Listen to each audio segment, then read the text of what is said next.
week in racing. It's time to recap it. And who better to do it than Michael and Magic? Two bros/pros who cover the highs and lows of racing around the globe on every one of their shows. Real fans look forward to these guys and their last stunts, cause they know they're not talking out of their royal ascot. What they say makes sense. So ladies and gents, sit back and relax as Blinkers Off presents The Magic Mike Show, where you hear the experts speak. The Magic Mike Show. Tune into the show every week. The Magic Mike Show. You can trust the show is the bomb because it's being brought to you by RacingDudes.com. What's up, everybody? I'm Magic.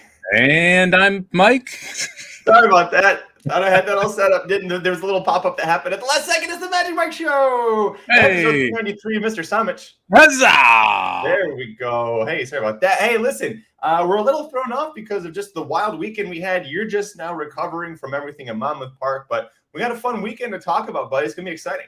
It's been a while since we did a recap show, hasn't it? Like, I feel like we've been doing the pick five on a Wednesday and this and that, and we're going to go to Canterbury. We're going to go to, Horseshoe, Indiana, and Saratoga pick five and all that kind of stuff, because it's been a while since we've really had one of these massive weekends. And with Del Mar opening up, we've got some graded stakes there. Saratoga, obviously, just pumping the graded stakes out. A lot of big-time Breeders' Cup horses to talk about there. And you cannot forget 5 graded stakes over at Monmouth Park, including the Grade 1 Haskell, which there's quite a bit to, as you'd like to say, unpack in that race as well, just with how some of the horses finished, some of the rides, and the fact that Jack Christopher can't get 2 turns even when you pick the right track for him. Hey! Oh, that was good. Hey, that was it was fun. We got a lot to talk about. Jason says, glad to see Magic still has a job. Yeah, Aaron was at the Paddock Bar at Saratoga, if you didn't know, on Saturday, and he saw Jason. And anytime I would say something to Aaron, he'd say, if you do that, I'll effing fire you. So, yes. So Jason says, good to see you didn't actually doing those things. Yeah, Aaron was at Saratoga. Aaron actually was originally going to join us. His mom's flying into town, and her flight got delayed, so he's not going to be with us. So we'll have to step in for him because there were a couple races at Saratoga, even though like the main focus wasn't there. They still kind of took some of the focus, Mike. Oh, well, man, I mean, yeah, obviously we're going to talk about Ness today, who absolutely freaked, and that's going to be something that moving forward, that's going to be a very, very important horse. You have to also have Malafat. So a lot of these older fillies that we saw at Saratoga are going to be important for that Breeders' Cup run. Should say Clairiere, because screw Malafat at this point. Saratoga still brings the heat, even when you have these other days. It was interesting. I'd never been to Monmouth before. Made the trek, was on the ABR live show, and absolute blast at Monmouth. Surprised that there weren't more people there for that day. I thought that it would be like just wildly packed. This is the first year they haven't allowed coolers into the grandstand area, so the picnic area where you can still bring coolers was raging. The grandstand area was like kind of casual. It's kind of nice. I'm not gonna lie. For a big day of racing, you're like, oh, I can kind of walk around here. It's only 2 deep to bet right now. It was pretty solid. I dabbled a little with the fixed odds thing. It's pretty cool. They're talking about bringing it to other states. So Colorado sounds like they're next. I was able to talk to those guys for a while about it. I would love to see that across the board because they're trying to allow fixed odd parlays, meaning that you can make your own pick five in a card, which I think would be really cool, or even your own cross country pick five if all the states and tracks were allowing it, which to me, as someone who like, hey, bet your big opinions, pick your spots. Imagine you can be like, okay, I'm just going to play the 5 singles I like today at Saratoga, Del Mar, Parks, Canterbury, and you're just putting it all together and making your own pick 5 ticket. It'd be pretty awesome. That's incredible. That would be great. Yeah, literally just like a buffet style. Just I want this one and I want that, or like the sushi places with the revolving sushi going by. I'm hungry. That's why I brought that up. I gotta say this too. So we went to a sushi restaurant in New Jersey, and my expectations were pretty low. It was in a strip mall, like pretty much every restaurant in New Jersey, which is wild. Okay. But they had rolled ice cream, which generally is a good thing when you go to a sushi restaurant because that's a very authentic Japanese thing. Sushi was phenomenal. But the best part was, how we got our sushi? It came on a robotic cat named Betty that literally rolled up with the sushi tray. So the sushi chefs cut it up, put it inside the cat, and the cat goes to the table and delivers it to your table, and the waitress comes over and just hands it to you. It was phenomenal. It's on my wife's Instagram. It's phenomenal. I'll send you the video. Komodo brick, is that it? Muzu sushi. And I guess there's a couple now that do that, but yeah. Oh, pretty yeah, cool, the first man. one was wow. Yeah. Well, I'm reading this now. They did it. They started it to do contactless delivery to their patrons during COVID. All right, now that's pretty awesome. That's like Who That's how knew? they came up with that? Middle of nowhere, New Jersey. Well, not middle of nowhere, by Ocean Park, New Jersey. But, New Jersey, that they're going to have this cool of a sushi restaurant and strip mall. So highly recommend Muzu Sushi if you're ever going to Monmouth Park. It's very, very good. Monmouth Park in general, very awesome. The parking was easy. Getting in was easy. The atmosphere was very cool. A lot of younger people, to be honest. Like, I was surprised how young the crowd was. And then the racing, obviously phenomenal, which we'll talk about here. Well, let's not waste any time, Mike. We got a lot of people, a lot of fans in the chat. Great to see you there. It's going to be a fun, interactive show. So throw us your opinions in there. And we're going to start with Monmouth Park, buddy. Riders up.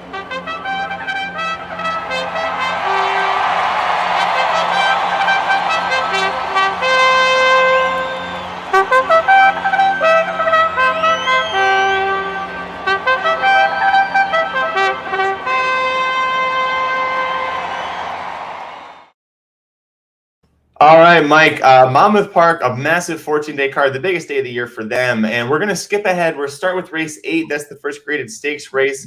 This was the Monmouth Cup Stakes, and it's an important one to start with because Highly Motivated wins it. No surprise, this started the cross-country pick 5. You and I both singled him. The correct move here. The first of 4 straight graded stakes races that Chad Brown and Flavien Prat won together. But the reason this is important, there was a track record set going a mile and an eighth, and this was before the Haskell, where we thought there's probably better horses overall in the Haskell. So when Highly Motivated not only wins this, but scorches the track, what was your opinion on the matter and kind of, the feeling at the track? I mean, well, first off, they announced track record. And everyone's like, oh, wow, like it's a big surprise, right? What I thought was surprising from a track record, if you go back to like Keeneland, where you saw that consistent track records being broken during that unique summer meet, and then again over the Breeders' Cup weekend, almost all of them were wire-to-wire track records, right? Where the track was playing very fast and speed was very, very good.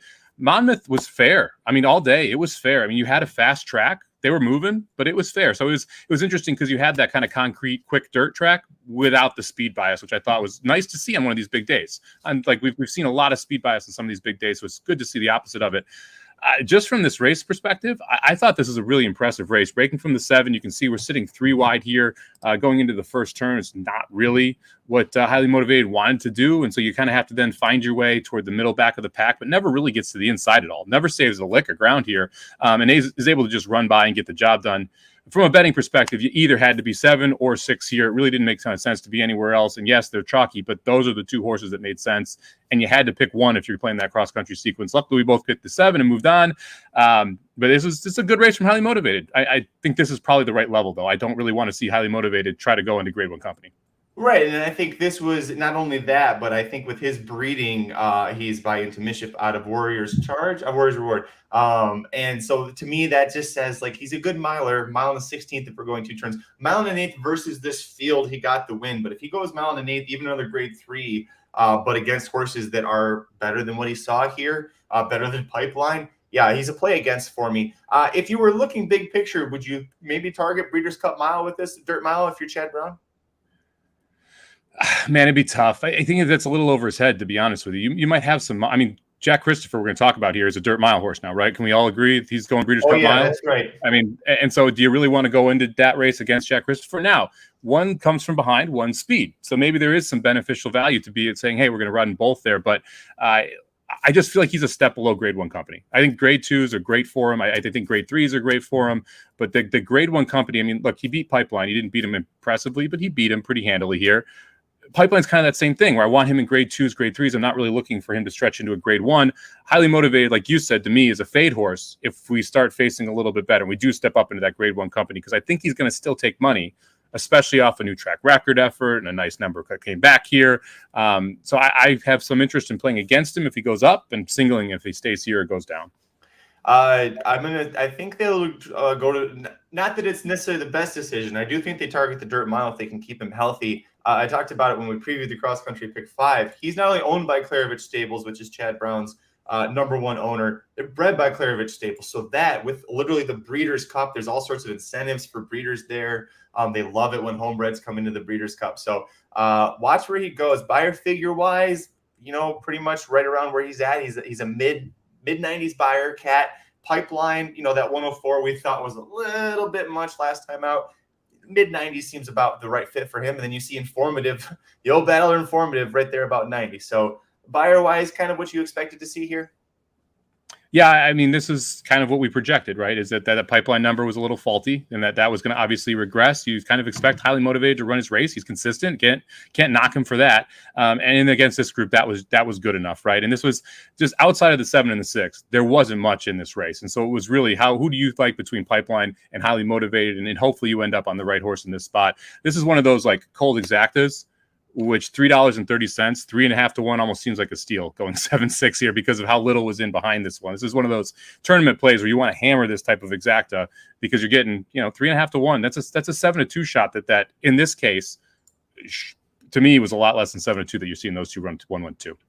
Pipeline too, worth kind of noting on him, that big 104 buyer he got. He did go gate to wire. He didn't have that chance to do that here with sitting behind. So we'll move on. The Matchmaker Stakes, a grade 3 race.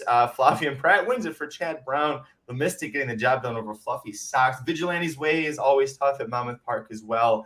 Not a whole lot to take from this. Was it at least entertaining to watch when you're at the track? Yeah, I mean, I thought this was a really fun race. I mean, you had Fluffy Sox was trying to make a move. Flavian Pratt rode this race beautifully. I thought this was one of his more impressive rides on the weekend to get Lemonista home here. I was rooting for Vigilante's Way on the outside, just wasn't quite able to close the ground.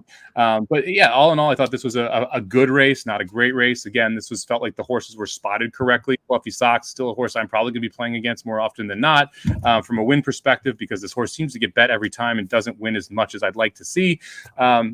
But yeah, I mean, to me, Lemonista is probably. It was nice to see Lemonista get somewhere back close to that debut in America as well, which I think was really impressive, and we saw a regression since then.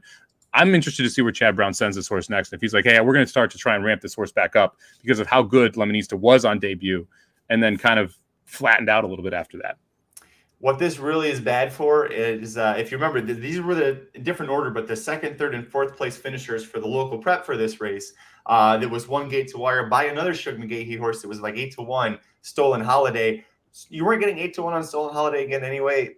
When these horses all come back to run like this, Mike, you're definitely not getting that. But be wary of where these horses go. They're now beating up on each other at Monmouth Park when Saratoga is already happening just across the border. So I'm with you. A fun race, but not a lot to take out of it other than, the horses beating up on each other at Monmouth Park. We'll turn off. Bye, Lumista. Nice seeing you. We won't see you win. The Molly Pitcher Stakes, search results, Chad Brown, Flavian Pratt get the job done. This one was a pretty big runaway win here. And again, I don't know what we really learned from this. Mike, what did you think? I think we learned a lot from this. To be fair. I actually was really impressed with search results here. If you pull up the replay, search results last time out, we saw this horse go a mile and 16th. That was a 1-turn mile and 16th, right? Never seen this horse really go that 2-turn distance, or at least more recently when trying to stretch out with Chad Brown. Obviously, we have those races back. We were trying to lead up to the Oaks. This was the most impressive race I'd see from search results, because everything goes wrong here. You get pressure from the inside, you don't make the lead. You get pressure from the outside, you can't really make the lead. Now you're going to be pushed 3 wide into this first turn and never really get comfortable from that perspective. So you got a horse that's going 2 turns for the first time in a while, who's forced 3 wide here, 3 wide on the second turn, and really just demolishes this field. And I don't think Bonnie South's a bad horse. Who's a 7 horse who's trying to close late here and get up and was a little too far back, had a little too much to do, but that's mainly because search results ran away from this field. So I felt like search results didn't get an easy trip at all, and had to work through every step of this, and still was able to win impressively. So it's going to be interesting to see this is what you wanted to see from Jack Christopher. Literally this race, he wasn't able to do it. Search results was able to get it done. I guess but back to Bonnie South, not only is she far behind, but you see they went 24 flat, and then they picked it up a little bit, but Bonnie South, you said, way too far back, and for them to be going that slowly. It is impressive. I forgot that she was 3 wide, so I'm glad you brought that up to both turns to be able to do this. Army Wife gets second. She's a good, grade 3 2-turn dirt horse. Bonnie South is kind of probably in that phase too. So an interesting effort, but again, we see Chad Brown, Flavian Pratt, the Kalleward Stable Silks rolling it up at Monmouth Park. I'll keep it on here. Sorry, we can just watch her take off. See that cut in right there? What Flavian Pratt just did with that horse? Remember that move? We're going to talk about that in a little bit because that was she was already winning, but that was a very important move from a jockey that, for whatever reason, Mike didn't have him out in the Haskell Stakes. Can't figure that out. I could think of someone he probably would have ridden to victory if he did. That's the next same move that I'm talking about right there. Search results, maybe. Yeah. That was a very good race from search results. And I don't want that to get lost in it, because you're right. This is not that amazing race. That was to me more impressive than the mile and 16 she ran against Latruska, because she just kind of held on in that race. Gets a bigger number for that, but came back here and was able to go 2 turns and really face pressure both inside, outside, be 3 wide on both turns, and still run away from this field. So taking a look here at her past performances, she did win and go to mile and an eighth at Aqueduct as a 3-year-old in the Gazelle Stakes. And if you remember that really epic battle in the stretch between Irad on Search Results and then Johnny V on Malathat in the Kentucky Oaks last year. So, yeah, it's nice to see her stretch back out. 2 turns. You aim for the distaff with her? I don't see why not. It's going to be interesting. I mean, that might be where we're pushing it. But again, the Oaks says that she can get the distance. That it wouldn't be a problem. So maybe it is. I mean, that's going to be the Oaks is going to be fun, man. I mean, everyone's talking about Nest, obviously, for good reason. But I think the Oaks is going to be an absolute blast of a race if you get some of these horses back. And the early pace could matter a lot too. I mean, last year in the distaff, we saw them just collapse after this wild early pace, set up a bomb horse from Japan to come over and get a monster number home, and Malathat to disappoint yet again. We could have the same type of setup where there's a ton of speed back in there, and all of a sudden it's wide open. It'll be a lot of fun if we do end up with that nice big field in the distaff. I'm curious that she's nearing a return based on her works, Latruska, to see how she comes back. Remember last time we saw her, she threw in the towel hard at 3-5 in that race. So we'll see how she comes back. She's a major pace presence. If she ends up not coming back and wanting to keep racing this year and they retire her before the Breeders' Cup, the pace scenario gets a lot more interesting with Latruska, the speed demon, out of here. 2 more races at Monmouth to talk about, Mike. The United Nations Stake, the first of 2 Grade 1 races at Amo. Finally got at Amo home, Mike. I was really excited until I saw after the race the 3-1 price I thought I had on him when he went in the gate. He was 9-5. I kind of lost that a little bit, but Adamo got the job done. Epic Bromance Temple. It was kind of a run in place a little bit race here. So what did you think about it? Well, look, Adamo, like the move on the turn was really impressive here. Once he got loose, he looked like a monster, being able to go around there. Tribhuvan just not able to recreate the magic that we saw last time out in the Manhattan. Gufo just way too much to do. Wasn't able to get anywhere close to the lead here. He's not even on the screen right now.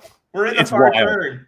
It's wild how far back Gufo was. Like, it's just, you can't say, Rosario gave him a bad ride because he was so far back. The horse is just kind of slow, and so this sometimes happens. On the stretch, not big enough to make up the ground, and Gufo not fast enough to run into these horses who came home pretty good. I mean, if you go and you look at the 3/4 to that mile time, they were hustling there, and so it's not like they were going slowly here. And look, at Hamo finally able to get the job done. You mentioned the price. I mean, we were talking about this on the live show. I didn't have any interest in betting any of these 3 horses to win. When you got 5-2 on or you got 2-1 here on Tribhuvan, you've got 2-1 on Gufo, you've got 9-5 on Adamo. All those seem like bad prices, you know, and it was one of those situations where, okay, he's trying to get through the multi-leg stuff. Unfortunately, I didn't use Adamo. I kind of wish I did in hindsight, though it wouldn't have mattered because I didn't use Cyberknife.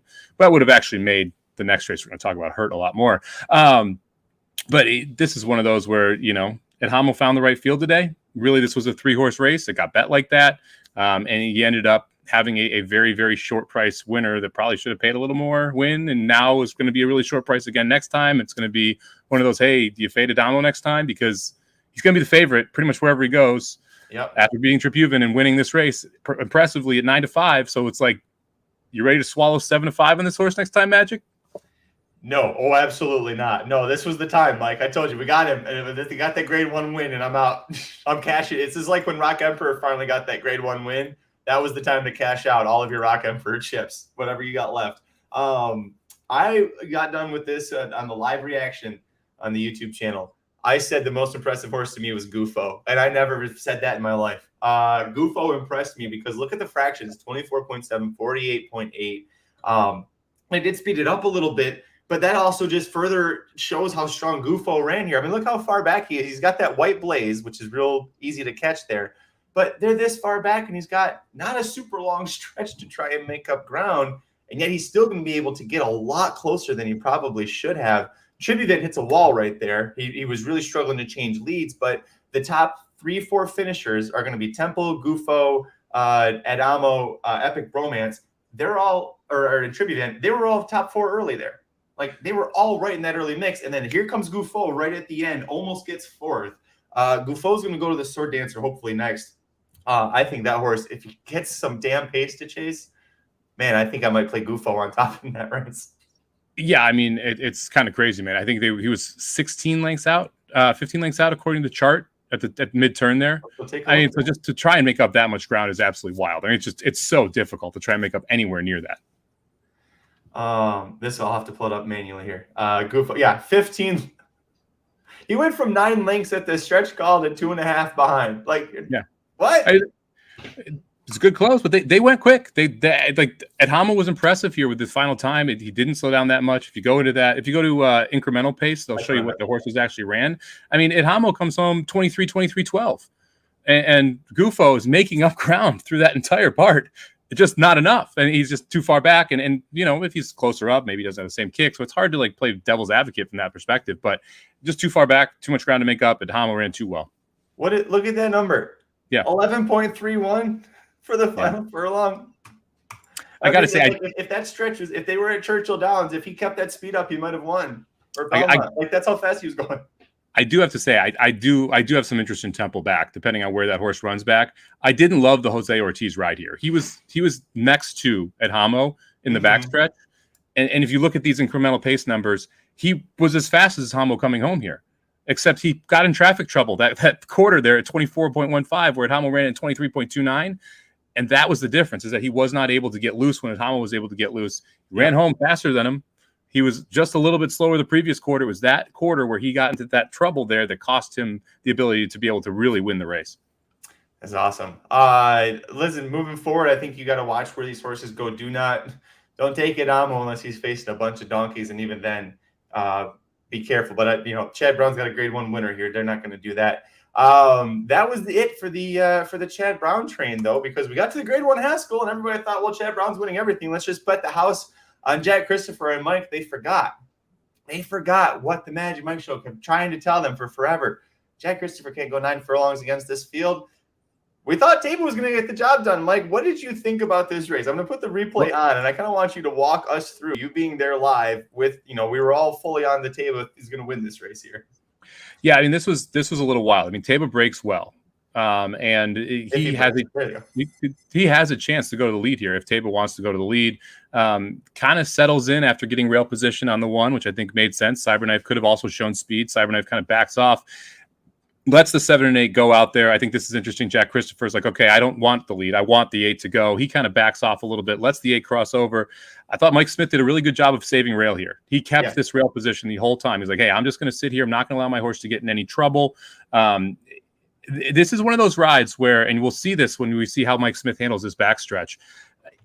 Bob Baffert told him he was on the best horse going into this race. That is why he goes 4 wide when he goes 4 wide here. He told them, do not get this horse in trouble. He's the best horse in the race.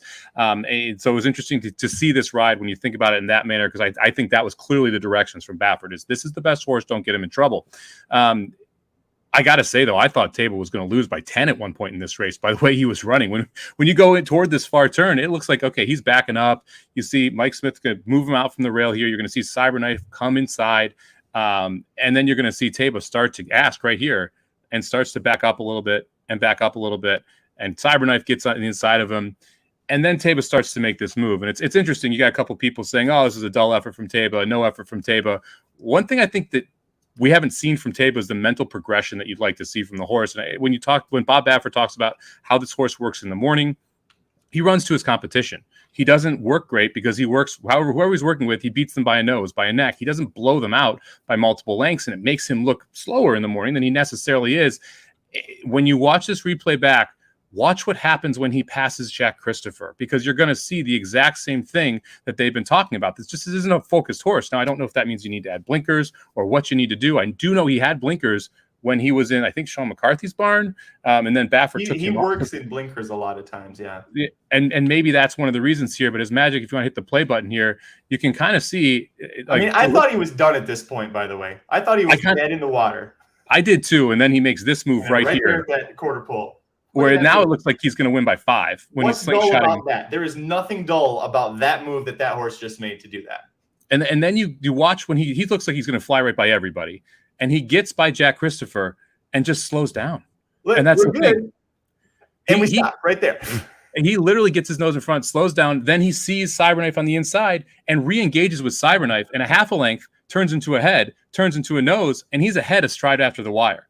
So to me, this was two issues. First, Smith did not get him engaged in the stretch with all of the horses that were there. Cyberknife kind of snuck up on him. Reminds me a little bit of what we saw in Louisiana when we saw what's his face lose the race that we never lost the Lecomte. Yeah, when Epicenter lost the Compton never should have.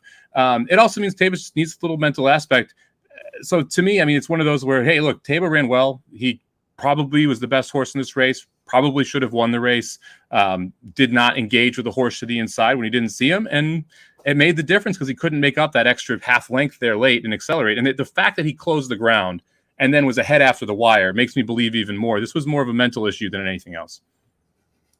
Dave Baristis asks, is Mike Smith the best option in California? Only if the other option is Magic. Yeah, no. To ride your horse, because that's just because I can't make weight. Yeah, does a jockey change help? Yeah, I would love to see other jockeys on. Like, I would love to see Saez, which I don't think he ever rides for Baffert, but he would fit this horse wonderfully in my mind. Oh, shoot. He did briefly. And he was really good at it. Oh, shoot. Who was it? I can't remember. I'll think about it. But yeah, it's a great one. Saez, John Velasquez, I know, has ridden him in the past. I think he was on the Wire Victory. He was on the Demon Spirit in those exact colors. Yeah, I mean, so there's definitely other people I would rather see than Mike Smith on this horse. And like, here you have three paths between the horses. You need to put this horse in. You see the Ortizes do it. You brought it up all the time. You got to shove into her there and engage the horse so that they see these other horses, especially one that I'm going to go ahead and say is lazy, because I think that's really what this is. It's laziness on Taba's part. And the fact that he re-rallied on Cyberknife is why I fully believe this is the issue here. So we talked about what I said. Remember this move that we saw Flavian Pratt make on the search results coming off the turn, how he cut right in. That's what Mike's talking about. You see the Ortiz brothers do it so well. Early voting in the Preakness, when Jose Ortiz knew Epicenter was coming up the rail, steered right over, and it forced Rosario. I mean, he wasn't catching him anyway, but it forced Rosario to have to alter course a little bit. Watch this move, and you tell me if you don't just cut as soon as you pass hauling time. Cut down on hauling time. You're alongside Jack Christopher. Jack Christopher starts coming in a bit, and then you've got space. Cut over. But you didn't cut over. Now you didn't see the horse. Now the horse is gone, and it's too late. Like, if you were alongside Jack Christopher, you're going to see Cyberknife's little nose poke through there, and you're going to engage right away. So it will be interesting to see if they do blinkers. I know Baffert's only had his hands on him for a couple of weeks, and he'll tell anybody who'll listen, only touched him for a couple of weeks. Don't know. So we'll find out about that. Winning margin by ahead.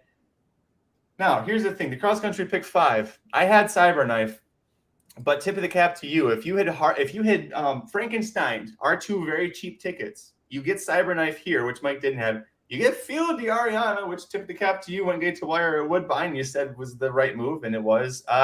Did you have Robin Sparkles? I honestly don't remember if you did or not. No, I didn't get there, man. No, Okay. she was, and we could talk about the caress if you want to. I mean, that was tough. Hold on, I want to pull up a couple comments. First off, Taba also broke the track record, by the way. It's just that the track record. Oh my gosh, thank you. Look at this elapsed pace. This is what Cyberknife finished as the record. That's Taba's number right there. 200ths of a second. You have the video up so they can't see it. But Taba goes the comment. Taba also broke the track record. And yeah, I agree with Christopher in this case. It is hard to blame Mike Smith. Cyberknife passed him twice.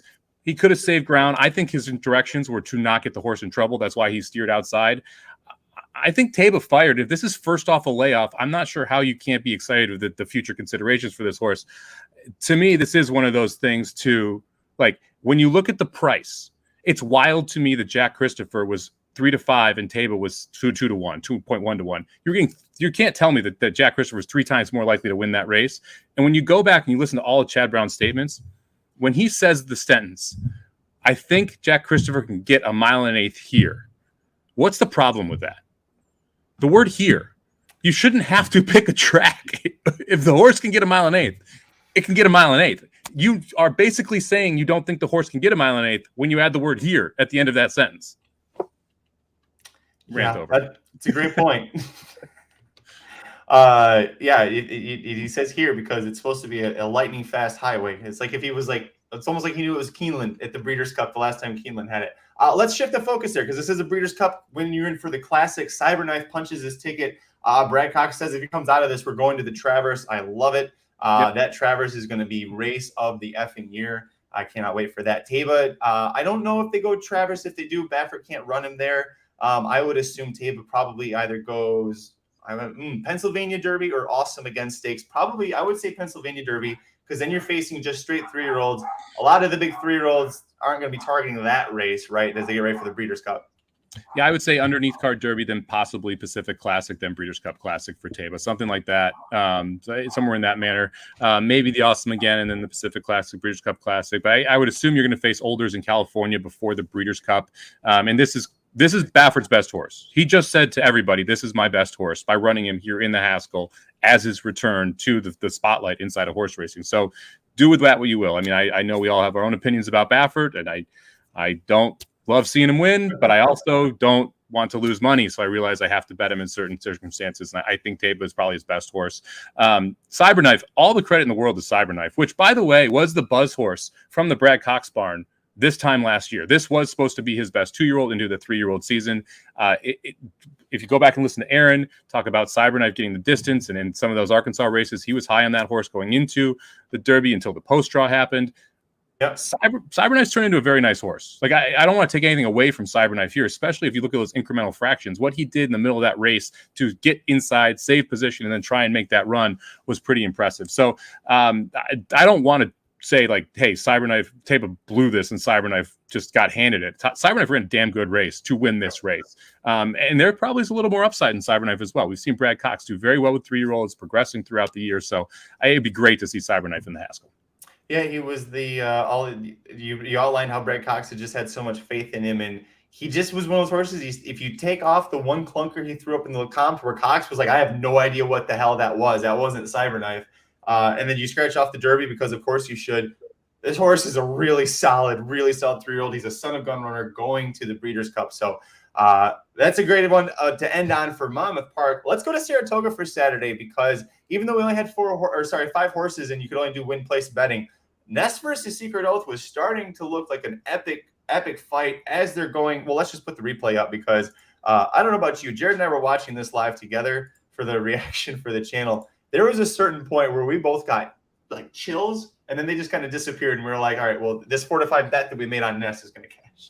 Yeah, it looked like this was going to be really fun for a good, 30 seconds here in the backstretch. And then when they went into the turn, Nest just like, nope, I'm going to eat your lunch. Bye-bye. And it's one of those interesting spots where when Secret Oath did not get to the throat latch, you knew it was over, right? We on that far turn, Secret Oath has to, because Secret Oath's made these monster moves consistently on the far turn. And right here, you see her start to make that move. And if she doesn't go by, then it's just over. And she never is able to get by. She gets up to maybe the neck, and Secret Oath repels that challenge. And now you can tell that she's going to win by 5. Like, you just know at this point you're not going to get that duel, because she reopened immediately on Secret Oath when Secret Oath came up to her. So really impressive by Nest. This was one of those where the distance was a question because it's shorter, which is ironic here for Nest. You saw that obviously the Belmont, she loved every bit of that 1.5 miles. Going to be interested to see what you do with Nest here going forward. There's some Travers talk, which I don't really believe myself, but you never know, especially with Mo Donegal out. Maybe the connections want to go to the Travers here. And then the question is Breeders' Cup Distaff or Breeders' Cup Classic. I would expect Breeders' Cup Distaff, but we'll see what happens there. But this was a phenomenal performance by her.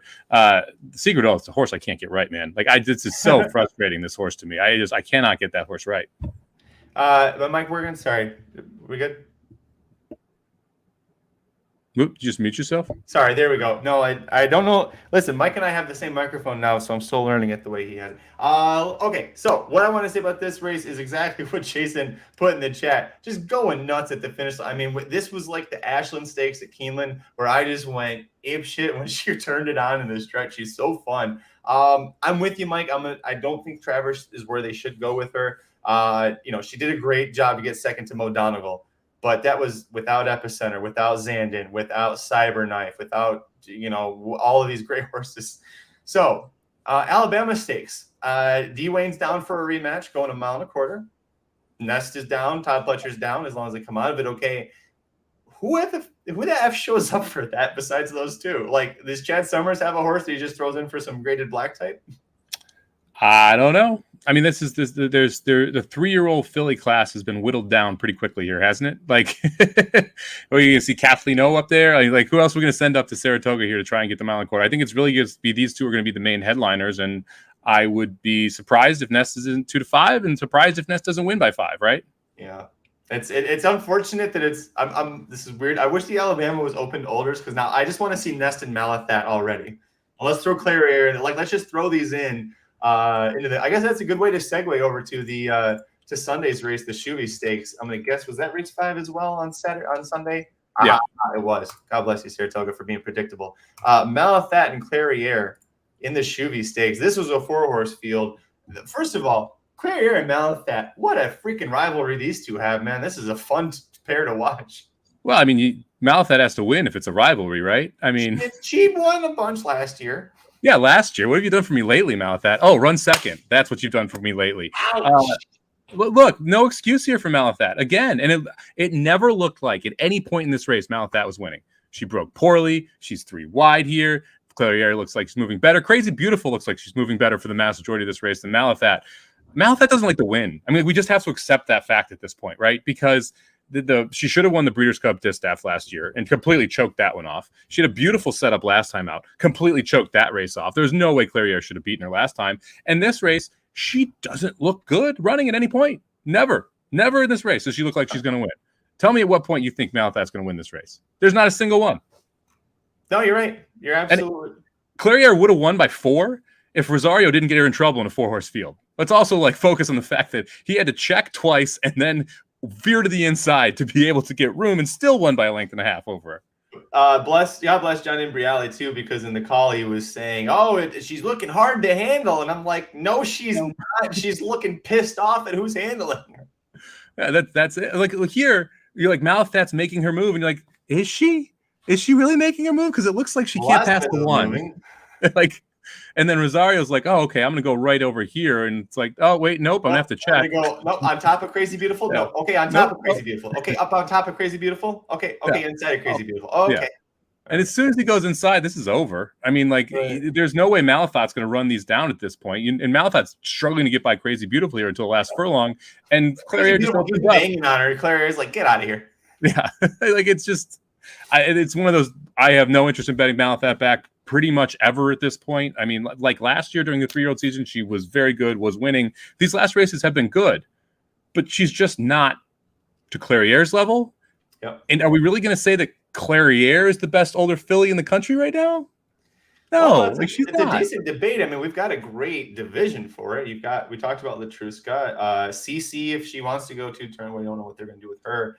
She Dares the Devil. I paused it this way because Steve Asmussen said something that last year when they were in the paddock with Clarier and they would see Malathat, they're like, God, Malathat is so big.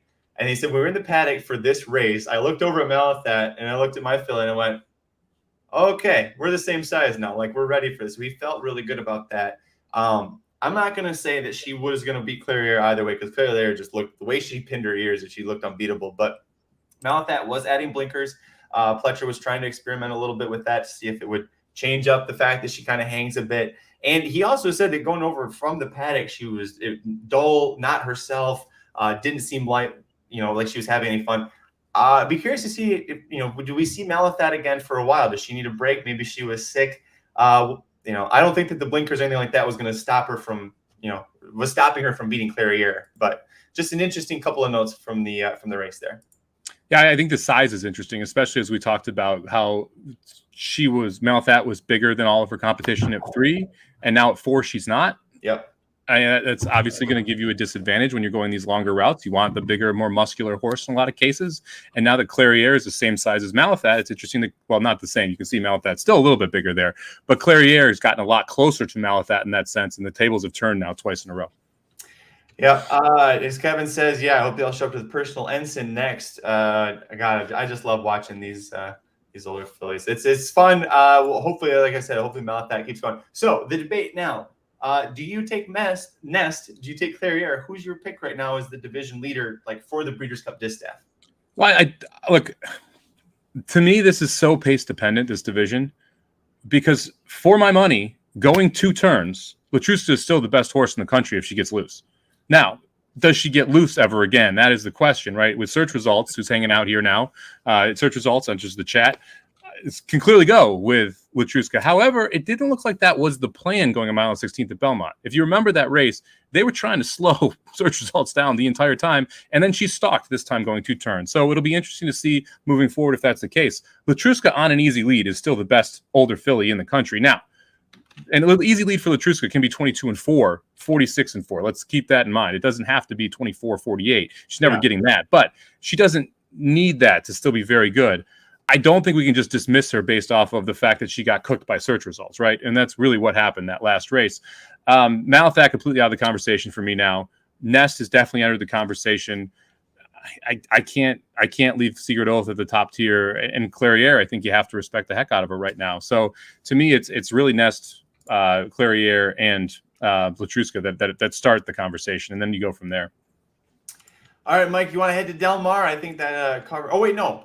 We got one more for Saratoga to talk about, the Caress Stakes. Let me bring that up here. If you're watching us live or the replay, hold on 1 second. Here we go. So this caps off the cross-country pick 5, which, by the way, I had a lot of fun doing. Even though we didn't hit, that was a lot of fun. So if you liked it, wants to do it again, let us know. Robin Sparkles, the New York bred Mike. She steps up. She goes gate to wire. Did not see this coming at all. 21-1 is part of the $11,000 plus payout for a 50-cent base bet in that cross-country pick 5.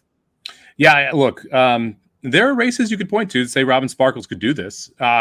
Tough to think she was going to do it this day because they're a little farther back, but there are definitely other races where you thought she could go gate to wire. This one was really like, look, Caravel on the one, you have no idea. This is a cross out, complete chuck this race. I mean, she doesn't break very well. She rushes up, and then there's just a ton of trouble around the far turn. You'll see her completely check out of the race. So for me, this is just a draw a line through for the one Caravel here. About Time, I think, had really the no excuse trip here. I'm surprised that the 3 wasn't able to run better. Miss Javid K and Caravel both had a ton of trouble, so they're both that you could bet back if you'd like to do that next time out. There she goes. Bye-bye, Caravel. Yeah, just out of it. And then Miss Javid K too. So the 2 of them just forget about it. There was a lot of horses that were making up a lot of ground late here and just not able to get the job done. Watch the 7 here. We played this horse, Lady Edith. This is the second time out. This is right there. Looks in the back, right This is second time out of the Clement barn. Second time McCarthy runs into a pocket. And right here, like ready to make a move, starts to do it, gets cut off by the 8, then ducks to the inside of the horse, and it opens up a little bit and then has to duck in again, tries to go out here, and then finally gets loose right here outside the 9, but inside the 8, and makes a nice move toward the wire. I have some interest in the 7 back because I think if the 7 got rolling a little bit earlier, the result could have been a little bit different. Only misses by a half length, was 12-1 in that spot, was 12-1 the first time out. I think Lady Edith has some talent. I stabled her up after this race, actually stabled up before this race. But I kept her in the stable. She's one that I do think is going to eventually win one of these races.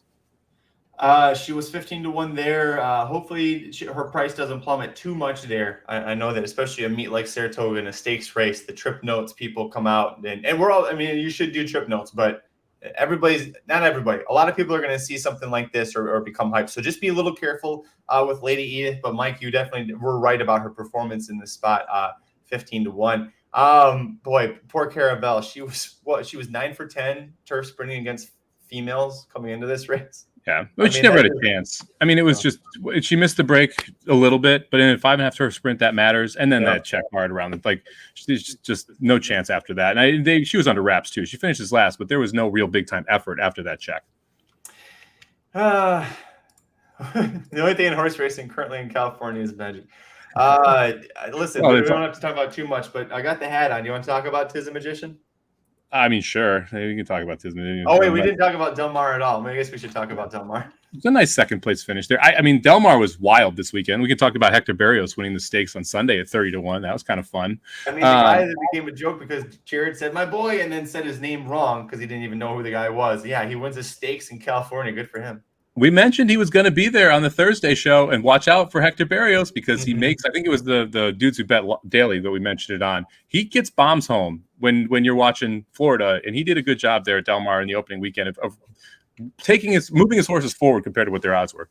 I mean, yeah, he got Marcelo Polanco a stakes win at Del Mar. That's pretty good. That's pretty good for him. The big race over the weekend, the Grade 2 San Clemente Stakes. And if you weren't paying attention to California racing in the spring, Phil D'Amato won a bunch of races on turf. So what does he do in the Grade 2 race going mile and 8th? He sweeps the trifecta. Mike, Bella Bell's 16 Arches, Island of Love. The one big surprise out of this was 16 Arches. You see there, 36-1 was actually the second longest shot in the field. Abel Cedillo with a pretty surprising run there. A lot of people discounting him. This horse really hadn't shown a lot and seemed to finally get a good trip. But Bella Bell wins by 2. Is she the best 3-year-old on turf in California? Yeah, I think she has to be at this point. I mean, this was a wide open race. I do want to say I kind of like Lady T out of this a little bit. I don't know if you watched the replay. What, though? Because I like her going back to dirt. I don't mind her on turf. I felt like this was just a real tough race. I don't love the ride from Espinoza, so I'm sure you'd happily pile on there. But faced early pace pressure, then got loose a little bit and looked weird running the whole time. I have not watched enough of Lady T's races to is this how Lady T always runs, with her head up and back a little bit? But when you watch the replay, she makes the lead, breaks out a little bit. Then the 11 causes a ton of trouble around the backstretch, because the 1 and the 4 are pretty much flying out here, but it looks like they're going to be able to slow it down in the second quarter. And this 11 horse, who's right now 4 wide, moving up in the pink hat, pink silks, black silks, pink sleeves, comes out to the outside. And usually what you see here is horses just chill, right? You got the 4 wide move. Okay, I'm going to chill here. I don't want to press the pace now. And then this horse just takes off, the 11 horse, as soon as they exit the turn. And all of a sudden, Lady T is facing a ton of pressure here from the 11 as well. The 11 ends up making the lead. And here is, you can see the 1's jockey trying to slow Lady T down, and her head's up and just not running clean. You'll see it even more into the turn where it almost looks like he loses an iron or something. She ends up putting 4th and reclosing off of this effort, which I thought was pretty interesting. So I think there's a little more there than what you saw in this race. Went off the 3-1 favorite here, which I was kind of surprised about, though. Yeah, she and Bella Bell both 3-1 there. The Lucky Girl was the 11 horse you're talking about, was one of the Baltus horses that Richie Baltus isn't allowed to train in California anymore. So that's one of his former horses. So, it's good to see that they are still. Look at the jockey on the 1 right now, basically sitting. It just looks funky. Yeah. It looks like something wasn't quite right in the turn. You think the horse is going to back up, and all of a sudden you see an effort here from the 1 coming down the lane. It was a good effort. The reason I say back on dirt, I'm really worried that because she, for her turf debut, was bet down to 3-1 co-favoritism, and she didn't embarrass herself. I'm just worried about playing her again, I guess, in a turf race. Man, that 8 closed up a ton of ground. Can you go back to the start of the stretch, too? Because I want to look at the 11. This is one of the things I'm taking out of this race. The 8 horse, the 4 horse, the 1 horse, the 8 horse, I think the 5 horse too. Watch the 11 once the 6 makes the lead here. Okay, so the 6 comes up the rail. The 11 is going to veer out. It's going to affect the 1, the 4, the 5, and then the 8. All of them. Yeah. And then all of them, some of them reclose here, but the 11's not going to get taken down because they all beat the 11. But all of those horses had significant trip trouble, which allowed the 6 to win in a much easier fashion. I think the 6 probably wins anyway, but the 8 especially there, and the 4 and the 1 all took severe damage there down the stretch and caused them to finish worse than they would have. And caused Lucky Girl to be disqualified from 5th to 9th because of all that interference there. But one of the horses that did affect me there, and I don't think was winning, but the 4 horse Tesere was one that I thought was going to be pretty interesting there. So, but at least if you like the horse out of this race, watch the trips, watch where they're going to go next. A lot of these fillies are going to keep fighting each other in Southern California at Del Mar. All right, let's go talk about Tiz the Magician real quick. I saw somebody in the chat was asking about it, so I feel like we have to bring it up. I mean, we both own a small piece of a single tail hair, so might as well talk about it. He's going back into the Cougar 2 handicap, his mile and a half race. We haven't seen him since November, the Breeders' Cup Marathon race. I'm going to skip ahead because it was a pretty boring race, as most mile and a half dirt races are for a while. I was, some things that I liked, Mike. He looked like the old Tiz the Magician in that his fight outweighs his talent. So, his heart is bigger than his actual ability.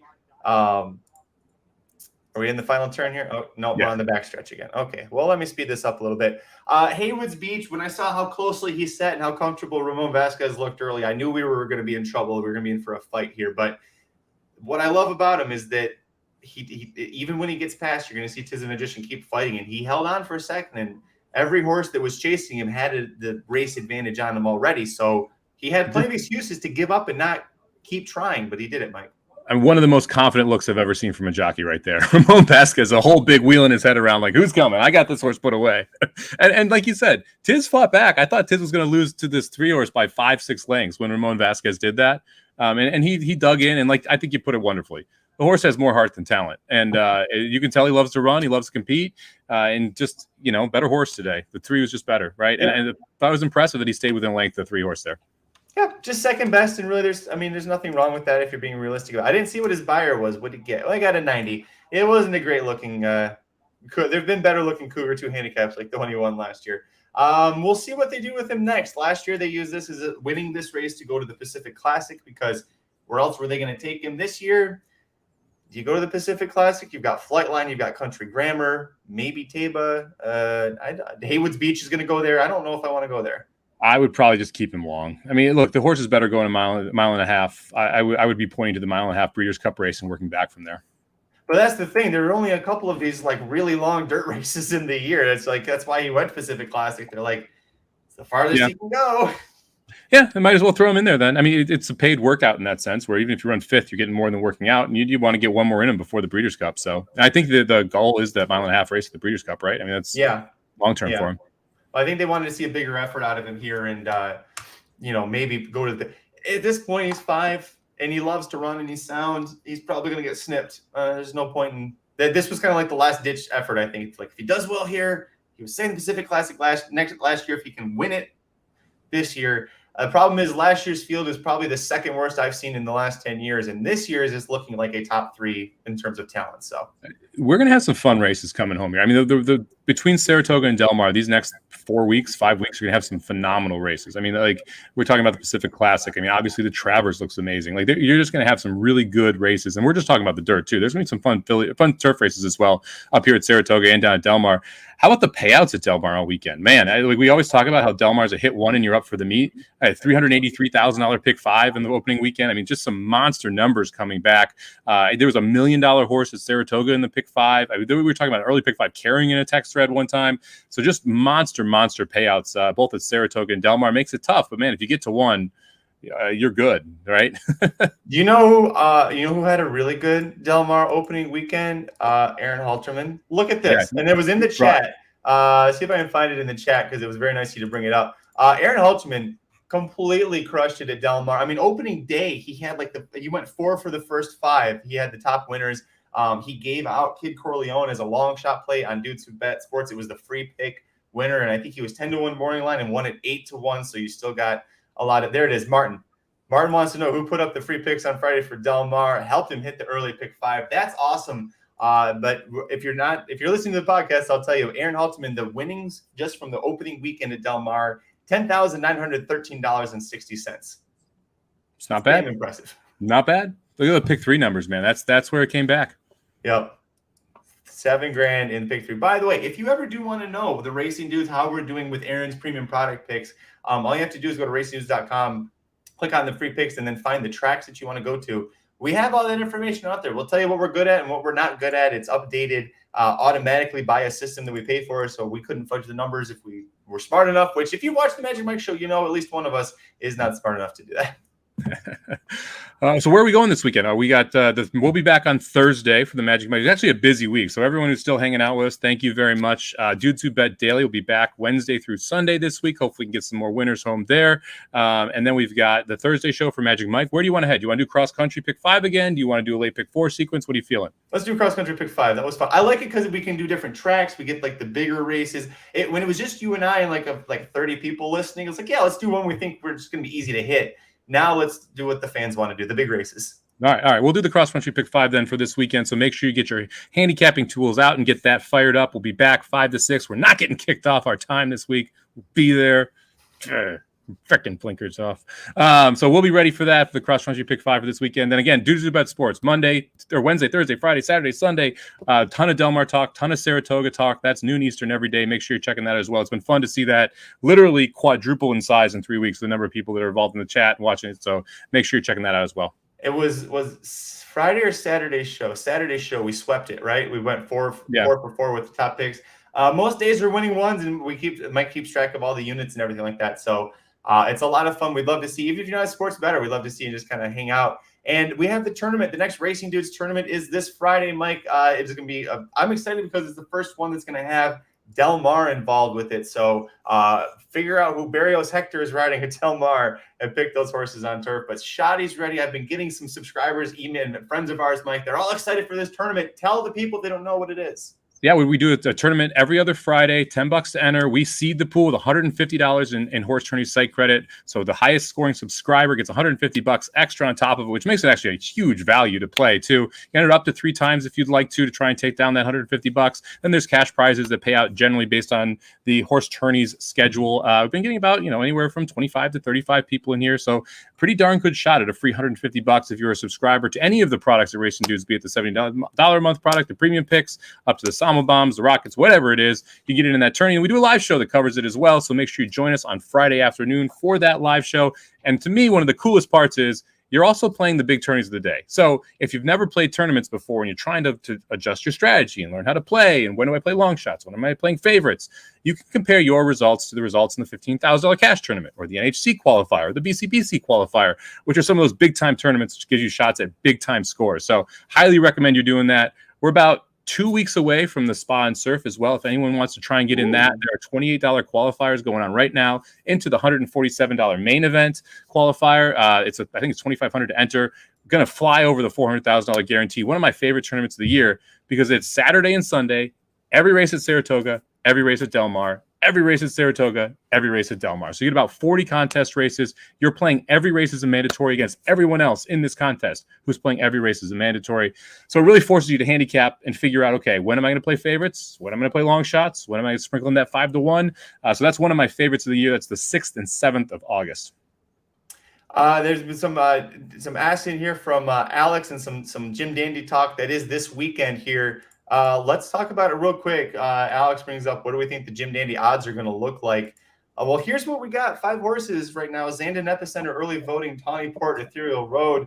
And as Kevin brings up, Slim interviewed Steve Asmussen about Epicenter, and Asmussen seems pretty reticent about it. He keeps saying the Traverse is the goal. So, yeah, odds, and what do you think about this field initially? Oh, man, it's tough because Epicenter is the best horse in this race. I firmly believe that, even though, obviously he lost to early voting last time. I think we have to give some respect to Tawny Port, who's looked pretty darn good the last couple races. Interesting to see him here in the Jim Dandy after winning. I think it was the Indiana Derby that he won over White Barrio. However, White Barrio coming back doesn't really flatter him in that sense. There's not a ton of pace pressure here for early voting. Ohio Derby. I'm sorry, not Indiana. My bad. I forget. I wondered if I could be a snarky little bitch without saying anything, and I can. Awesome. All those middle America derbies blown for fun. Yeah. The funny thing. Yeah, never mind. I was gonna say, well, it is at Indiana Grand. That's why I thought it was that. But anyway, oh, it's not even at Indiana Grand. Never mind. It's Prairie Meadows. Whatever. One of those course tracks. Anyway, yeah. Look, Prairie Meadows in Iowa. I'm all over the place. I don't see any pace pressure for early voting. So I would assume that I would make early voting the favorite. I would probably set something at early voting somewhere around 6-5, 7-5, somewhere in that range. Then Epicenter 2-1, Zandon 5-2, 2-1. I mean, the thing is, it's instantly 5-horse field, and Ethereal Road should take no money because there's zero pace in here. You really shouldn't expect a very good price on any of the three of them. So let's say early voting's 4-5, Epicenter's 6-5, Zandon's 2-1, Tawny Port's 5-1, and Quality Roads or Ethereal Road is 8-1, 10-1, something like that. I'm not great at the odds guessing. I was really good at guessing what Tiz the Magician's odds were going to be. Said I did 3-5, maybe 4-5. Thistle down. Yeah. No, I was having fun letting you spin. We're gonna get there eventually, man. Just start naming all the middle tracks that you bet on Tuesdays. You'll get there eventually. Yeah. Really, it's gonna be tough for early to stop early voting because I don't see. I mean, if Epicenter goes, early voting is gonna press him. I don't know. This is gonna be interesting because we're going a mile and 6. Jim Dandy mile and 8 for the Jim Dandy. Oof. You know what? I'm gonna stick with Epicenter. Okay, with Epicenter because goddamn it, I'm going to get that money back from the Derby somehow. If he was cranked, that Epicenter's the best horse in this race, right? Because Epicenter's going to. There's no way. God, is Rosario on him, or was that the train wreck of a trip he had in the Preakness? There's no way he's that far back to what he was in the Preakness, and if he's better than early voting, if he is within a length of early voting, but we'll see what actually happens when they run the race because that matters, right? If if he gets that far back from the Preakness, I might scream and jump out that window right there. Yeah, that'd be pretty frustrating. It's going to be interesting to see the Jim Dandy, and we have the Curlin on Friday as well. I haven't seen the probables for the Curlin yet, but it'll be interesting to see how big that field is. There's always that talk about why are these two separate races for 3-year-olds run on Friday and Saturday. So we'll see what happens, but it's going to be a fun Saturday nonetheless. I'll be at the track Saturday. Pretty excited about that as well. That is exciting. I got to get down to Del Mar at some point soon. Got to figure that out. I usually go into his magician runs and he loses. So I figured if I stayed away on Sunday, it was a lock to win. But hey, listen, we're going to be back with the cross country pick 5, which will be Saturday. That's going to be covering all sorts of graded stakes action across the country. And as Mike reminded before, the Racing Dudes tournament is on Friday. We'll have the live show Friday, but make sure you're staying tuned to us. Follow us on Twitter. I'm at Curtis Kalleward. He is at Somobomb 18, number 8, corporate overlords at Racing_Dudes. Any final thoughts before we get out of here, Mike? No, excited for the weekend. Should be another fun one. Make sure you're checking out all the live stuff we're doing here. It's a blast doing those shows. It's a lot of fun giving out the best bets. Hopefully we can keep those rolling. Make sure you check out the previews. We got all the previews coming here for this weekend. I know Aaron's busy with, I think, 4 or 5 of them. I've got 3 of them. Jared's got a couple as well. It's another busy stakes weekend. And look, I'm going to say this again. Del Mar and Saratoga, very tough tracks. You're looking to get 1 or 2 big-time pick X sequences home. Don't get frustrated by some of these bombs coming in and like, hey, I'm never hitting that. Look, almost no one's ever hitting a $383,000 pick 5, right? You got to just kind of stick to your guns, stick to your handicapping, trust yourself, try and connect in 1 or 2 tickets a meet, and you're going to make some money. Well said. Until next time, I'm Magic. And I'm Mike. Good luck this week. We'll see you for all the fun stuff over racingdudes.com and youtube.com/racingdudes. See you, bye. This has been a presentation of RacingDudes.com, your destination for all things horse racing and sports betting.